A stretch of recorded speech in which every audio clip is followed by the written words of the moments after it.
What's up, everybody? Joe Biden had an interview last night with George Stephanopoulos on ABC News. It did not go well. The White House is now putting Joe Biden in front of more people after they've been hiding him for a very long time, just like I have been saying on this channel right here for over 2 years. The liberal media is hoodwinking their own followers. Let's roll today's videotape. The election, a growing number of Democratic donors says they'll withhold support for the party until President Biden drops out of the race. Megan Casella is here with the names and numbers to know ahead of the president's high-stakes national TV interview tonight. Megan. Kelly, it's still a small group, but it's a growing one of Democratic donors who are now publicly calling on Biden to step aside. Netflix co-founder Reed Hastings was one of the first to come out and say Biden needs to resign. Abigail Disney joined in yesterday. The screenwriter Damon Lindelof is calling for a Dembargo, no checks for any Democrats until Biden is gone. And Whitney Tilson is warning that Biden will lose to Trump, possibly, he says, in a landslide. I also want to add that just before I came out here, the New York Times is reporting that a coalition of 168 business leaders, including Christy Walton, the Walmart heir, are calling on Biden to step aside as well. So it's just drip, drip, drip, and we're seeing this grow. These are the folks who are speaking publicly, but behind closed doors, I'm hearing donors who are worried, frustrated, they're a little bit angry. The feeling is sort of, how did we get here and how did we get past this? It's not a unanimous call, though, for Biden's resignation. Reid Hoffman of LinkedIn and his donor advisor, Dimitri Melhorn, have been leading the charge in support of Biden. Melhorn laid out an 8-point argument last night for his network on why Biden is the only one who can beat Trump. The Biden campaign is also pushing to retake the narrative today. They're launching a $50 million ad buy for July, planning campaign travel to every swing state this month. And in a clear reaction to the events of the past week, they're pledging to make Biden available for more interviews. At this point, though, Kelly, all eyes are on that interview you mentioned with ABC News tonight. There's just no overstating how pivotal that could be for the future of this campaign. Kelly? So it's interesting they're going to make him more available, not less so, as kind of being less available has been the strategy of the past, year or so.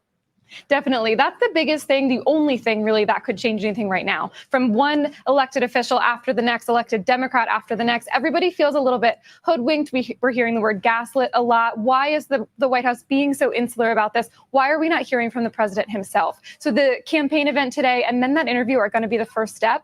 But I also think that even if those go as well as they possibly could, there are still going to be a lot of outstanding questions about, is the president up for the job every day and not just in these moments that we're starting to see him. So I think the president recognizes, the White House and the campaign also recognize they have to do a whole lot more of that if they're going to win back some confidence. Megan, real quickly, I saw this. I just didn't know if it was a confirmed story. This narrative about the president not being available after 8 p.m., was that a real thing that the administration or the campaign was putting forth?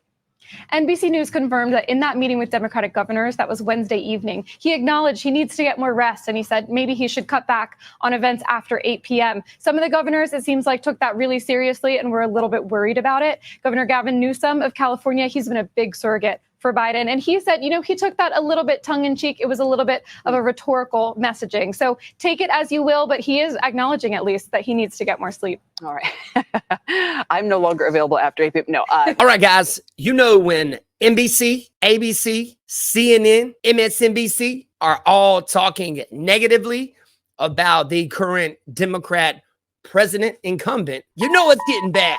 Friend Nancy Pelosi actually framed the question that I think is on the minds of millions of Americans. Was this a bad episode or the sign of a more serious condition? It's a bad episode. No indication of any serious condition. I was exhausted. I didn't listen to my instincts in terms of preparing, and I had a bad night. President Biden not backing down during his one-on-one interview with George Stephanopoulos of ABC News, despite many critics, including a growing chorus inside his own party, calling for him to drop out of the race. Let's get some real voter insight from a couple of reformed Democrats who had enough even before the big debate debacle. Chicago resident caught a trust in a lifelong Democrat who is voting for Trump, Daniel Kotzen. Welcome to both of you. Thank you. Thank you. So President Biden was asked by George Stephanopoulos the impact of the past 3.5 years on his health. I get a full neurological test every day with me. And I've had a full physical. I had, I've been at Walter Reed for my physicals. Yes, an answer. I know your doctor said he consulted with a neurologist. I guess I'm asking a slightly different question. Have you had the specific cognitive tests, and have you had a neurologist, a specialist, do an examination? No one said I had to. No one said. They said I'm good. How do you assess that answer, Kata? Well, the question on all of the voters' minds is President Biden able to continue this race effectively? Mm-hmm. As a former lifelong Democrat who has switched over to the Republican Party, I have to say, honestly, if I were still voting Democrat, I don't think I would be able to support Joe Biden. I just don't think that he is up for the job this time around. And I think that this is another example of how the Democratic Party does not pay attention to what the voters are saying. The voters are saying, we don't think he's up for the job. The voters are saying, we think that you guys should consider someone else. And President Biden seems to be emphatic about staying in this race, about going forward. He spoke about the people around him telling him to stay in and that he can do this. Mm-hmm. And I don't even understand why they would be telling him after what we're seeing. And today did not alleviate those thoughts. President Biden told Stephanopoulos he was exhausted on debate night after spending about a week at Camp David preparing. Let's play that. Was this a bad episode or the sign of a more serious condition? It was a bad episode. No indication of any serious condition. I was exhausted. I didn't listen to my instincts in terms of preparing, and I had a bad night. You know, you say you were exhausted, and I know you've said that before as well, but you came, and you did have a tough month, but you came home from Europe about 11 or 12 days before the debate, spent 6 days in Camp David. Why wasn't that enough rest time, enough recovery time? Because I was sick. I was feeling terrible. Does that reassure you that he is fit to serve, Daniel? That didn't really even make any sense, as is true of much of what Biden says. If you actually listen to his words carefully, they often don't add up. I don't have any episodes. I'm 55, and when I have a cold, I don't get confused and forget where I am or what I'm doing. I don't think we can afford to have a president who's laid up for 12 days because he has a cold. He also, later on, he appeared to be confused because he said he got tested to see if he had a virus. And he said, no, I didn't have a virus. I had a cold. And this was reminding me of the COVID days when President Biden was a tyrannical dictator and told unvaccinated people like myself that we would face a winter of severe illness and death. Now he won't take a simple neurological exam himself. Why won't he just take a test? Why won't he allay all of our concerns? Mm-hmm. From the New York Times poll, should Biden remain the nominee? 60% say no. Kata, is that what you're hearing from family and friends? That is what I'm hearing from family and friends. And I think that what's even more scary is that people who are not sure about Biden right now will probably stay home and not show up and vote at all. And I don't see how that helps the party. And I think that he really needs to consider stepping down. Daniel, your thoughts? I don't care whether Biden steps down or not. I just want to defeat the Democrats. Actually, Biden is the candidate that the Democrats deserve. He's a senile old liar, and everyone can see through the charade right now. All right, guys, you guys heard it from the horse's mouth right there. So check this out, guys. For as much as the liberal media wants to paint Donald Trump a liar and a con man, I just want you guys to understand something. These same people calling him these things are the same people that have hoodwinked their own base over the last 4 years. I've been telling you guys for years that Joe Biden is off. He's off. You know what I'm saying? Like, I mean, you can look at any news source outside of MSNBC, ABC, NBC, and CNN, and you'll see him falling upstairs, falling down, shaking hands with the air.